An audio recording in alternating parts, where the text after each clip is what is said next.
Assalamualaikum warahmatullahi wabarakatuh. Baiklah, kita melanjutkan lagi materi kita, masih bab 1 ya, tentang dimensi 3, yaitu mengenai jarak titik ke garis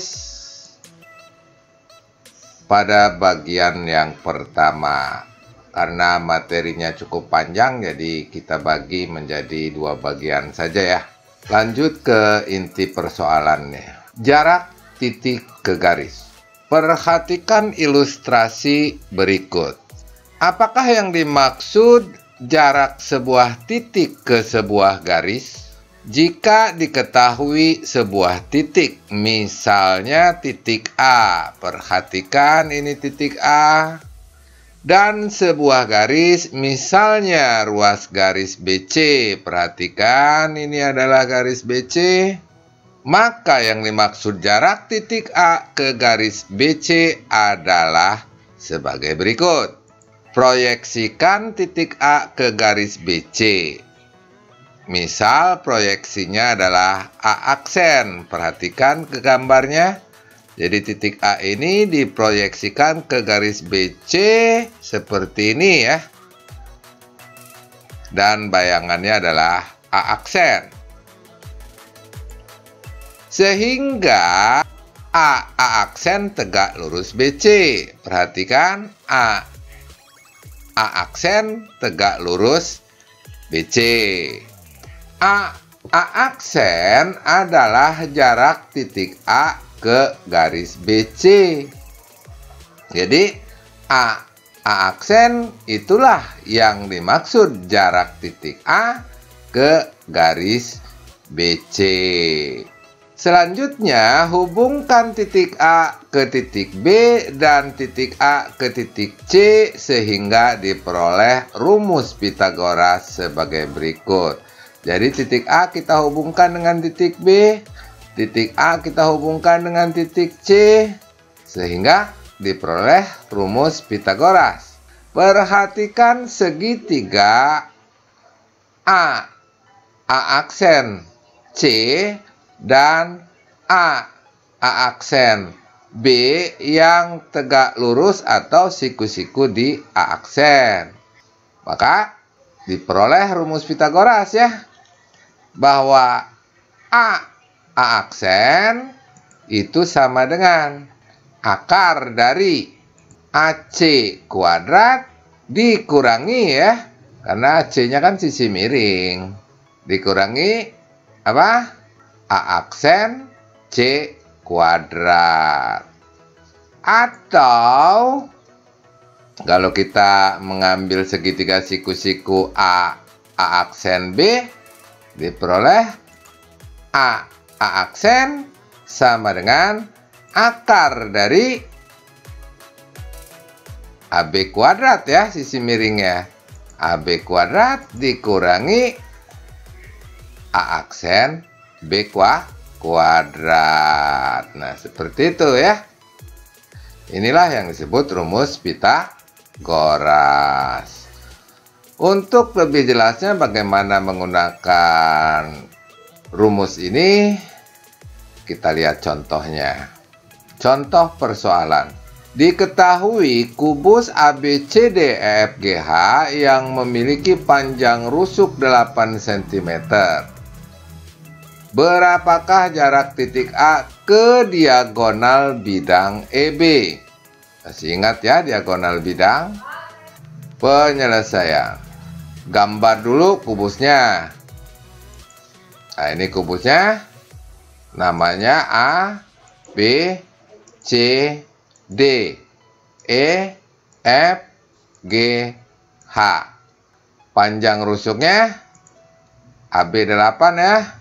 Perhatikan gambar kubus di bawah. Hubungkan titik E ke titik B. Ini E, ini B, hubungkan seperti ini. Proyeksikan titik A ke garis EB dan beri nama proyeksi titik A pada EB adalah aksen. Jadi titik A kita proyeksikan ke garis EB seperti ini. Nah, Proyeksinya kita beri nama A aksen. Begitu ya. Tentu saja hasilnya di sini harus tegak lurus. Kalau nggak tegak lurus namanya bukan proyeksi ya. Lanjut. A aksen adalah jarak titik A ke diagonal bidang EB. Jadi A aksen itu jarak titik A ke diagonal bidang EB. Ini yang akan kita cari berarti ya, A aksen. Perhatikan segitiga siku-siku A aksen B yang siku-siku di A aksen. Coba perhatikan. Segitiga A aksen B yang siku-siku di A aksen. Diperoleh rumus Pitagoras. Ya enggak? Apa rumus Pitagorasnya? Tentu saja A aksen sama dengan akar dari sisi miringnya AB ya. AB kuadrat dikurangi B A aksen kuadrat atau A aksen B kuadrat. AB-nya kita tahu. A aksen B tahu nggak? Tahu ya.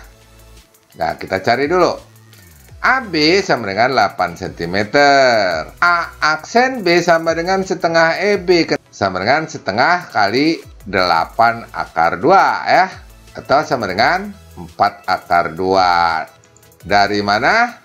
EB itu sama dengan diagonal bidang. Rumusnya adalah A akar 2. A ini adalah panjang rusuk gitu ya. Ingat bahwa diagonal-diagonal persegi saling berpotongan tegak lurus. Jadi A aksen B itu setengah dari EB. Karena A aksen pas di tengah-tengah. Gitu ya. Lanjut.